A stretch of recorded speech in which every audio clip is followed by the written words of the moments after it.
यहाँ रहने वाले जितने गरीब लोग हैं उनके बच्चों के पास पढ़ने का कोई सुविधा ही नहीं है। गरीब का बच्चा जा रहा है पढ़ने, वहाँ पढ़ता नहीं है, खिचड़ी खाया और घरे चला आया। कॉलेज में खिचड़ी नहीं बट रहा है लेकिन वहाँ से डिग्री बट रही है। बिहार के शिक्षा व्यवस्था का हाल ये है, स्कूल से खिचड़ी और कॉलेज से डिग्री बट रहा है। पढ़ाई दोनों में कहीं नहीं हो रहा है। तो अगर पढ़ाई चाहिए क्योंकि यही रास्ता है गरीबी से निकलने के लिए, तो बिहार में सबसे ज्यादा पैसा शिक्षा पर खर्च होना चाहिए।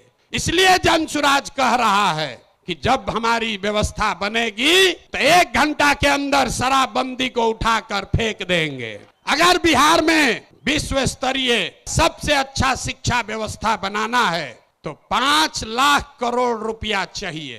5 लाख करोड़ रुपया चाहिए अगले 10 वर्ष में, तो देश का सबसे अच्छा शिक्षा व्यवस्था बिहार में बना दिया जाएगा। और ये 5 लाख करोड़ रुपया आएगा कैसे? जो शराबबंदी हटाएंगे तो ये तय किया कि शराब से आने वाला टैक्स का पैसा वो बजट में नहीं जाएगा, नेताजी के सुरक्षा के लिए नहीं खर्चा होगा, सड़क बिजली पानी के लिए नहीं होगा। जितना शराबबंदी के टैक्स का पैसा होगा अगले 20 वर्ष बिहार में सिर्फ और सिर्फ नई शिक्षा व्यवस्था बनाने के लिए खर्च किया जाएगा।